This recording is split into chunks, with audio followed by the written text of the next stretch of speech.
GHMC విస్తరణతో రాజకీయ రణరంగం చోటు చేసుకుంది. జీవో నెంబర్ 55తో కొత్త రచ్చ షురువైంది. 3 కార్పొరేషన్లుగా విభజించడంపై విమర్శలు వెలువెత్తుతున్నాయి. రేవంత్ ఎలక్షన్ జిమ్మిక్ అంటున్నారు బీఆర్ఎస్ నేతలు. గ్రేటర్ లో ఓట్ల కోసమే విభజించారని అటాక్ చేస్తున్నారు. ఏకపక్షంగా నిర్ణయించారని బీజేపీ ఆరోపణ చేస్తోంది. ప్రజాభిప్రాయ సేకరణ ఎక్కడా అని కిషన్ రెడ్డి ప్రశ్నించారు. పాలనా సౌలభ్యం కోసమే మెగా జీహెచ్ఎంసీ అని అంటుంది కాంగ్రెస్.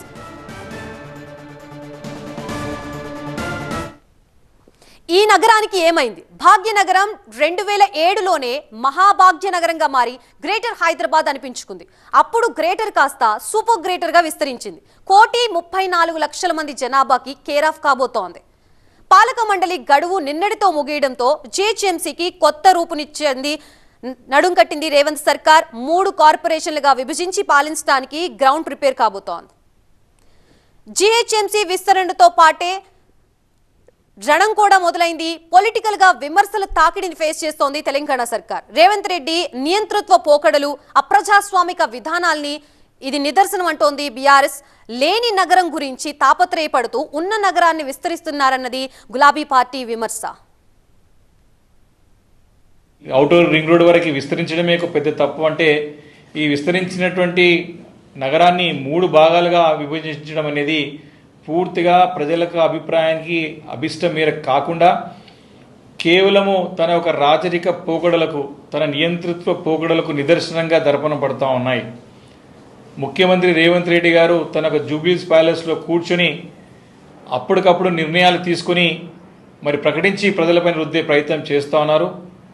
ముఖ్యమంత్రి రేవంత్ రెడ్డి గారు తీసుకునే ప్రతి నిర్ణయం కూడా ప్రజలకు శాపంగా మారుతూ వస్తున్నది. ఇప్పుడు ఈ నిర్ణయం కూడా హైదరాబాద్ నగరాన్ని ఔటర్ రింగ్ రోడ్ వరకు విస్తరించిన నగరాన్ని 3 కార్పొరేషన్లుగా విభజించడం కూడా హైదరాబాద్ నగర ప్రజలకు శాపంగా మారబోతుందని చెప్పి ఈ సందర్భంగా మనవి చేస్తా ఉన్నాను. ప్రజాభిప్రాయ సేకరణ లేకుండా ఏకపక్షంగా ఎలా విభజిస్తారు అని నిలదీస్తోంది కమలం పార్టీ. వార్డుల డీలిమిటేషన్ అస్తవ్యస్తంగా ఉందన్నారు. ఏ విధంగా మౌలిక సదుపాయాలు కల్పిస్తారో చెప్పాలని డిమాండ్ చేస్తోంది.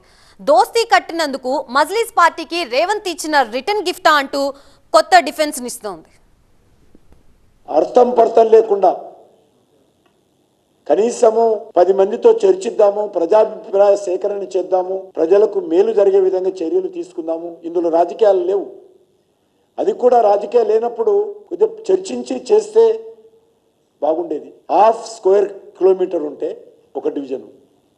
ఈరోజు హైదరాబాద్లో ఒకటి 80 స్క్వేర్ కిలోమీటర్స్ ఉంది. మీరు డివైడ్ చేసినప్పుడు సమానంగా చేస్తే బాగుంటుంది కదా.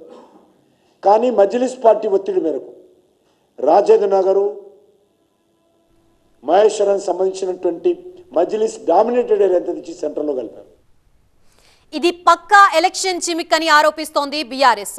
హైదరాబాద్ అర్బన్ ఓటు బీఆర్ఎస్ వైపు ఉండడం, గత అసెంబ్లీ ఎన్నికల్లో కాంగ్రెస్ కి పేలవైన ఫలితాలు రావడంతో రేవంత్ సర్కార్ విస్తరణల డ్రామా మొదలుపెట్టిందంటోంది.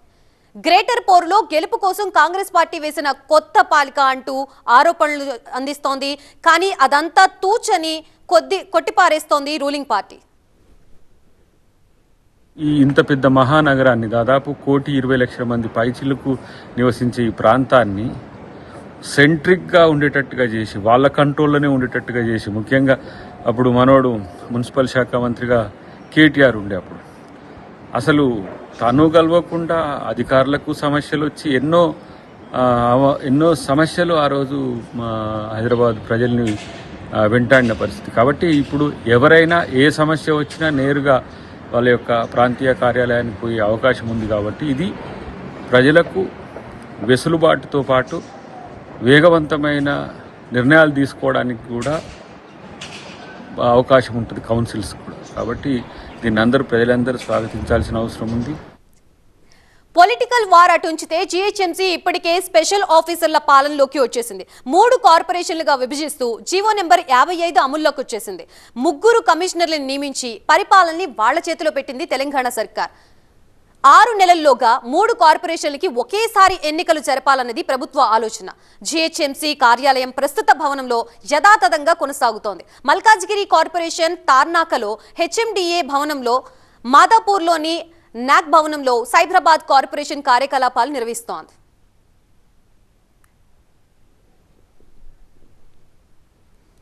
హైదరాబాద్ పరిధిలోని 150 డివిజన్లు డీలిమిటేషన్తో మరో 93 పెరిగి 243 అయ్యాయి.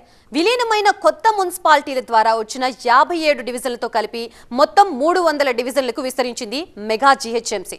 6 జోన్లతో ఏర్పాటైన జీహెచ్ఎంసీ 68 లక్షల జనాభాతో బలంగా ఉంది. పైగా ఎయిర్పోర్ట్, రాష్ట్ర సచివాలయం, అసెంబ్లీ, శాసన మండలి, సీఎం క్యాంప్ ఆఫీస్, సీఎం నివాసం లాంటి ల్యాండ్ మార్క్స్ అన్ని జీహెచ్ఎంసీలోనే ఉండబోతున్నాయి. దేశంలోనే అతిపెద్ద మున్సిపల్ కార్పొరేషన్ గా అవతరించింది జీహెచ్ఎంసీ. విస్తీర్ణంలో బీఎంసీని దాటిపోయింది భాగ్యనగరం. ఎందుకంటే మొత్తం ముంబై సిటీ సబర్మన్ కలిసి 603.4 చదరపు కిలోమీటర్లు. ఇప్పుడు విస్తరించిన మెగా జీహెచ్ఎంసీ విస్తీర్ణం దాదాపు 2050 చదరపు కిలోమీటర్లు. ఇక జనాభా విషయానికి వస్తే 1.34 లక్షలు. సింగపూర్ పాపులేషన్ కి దాదాపు 3 ఇంతలు. సో మేరా హైదరాబాద్ మహన్ అన్నమాట.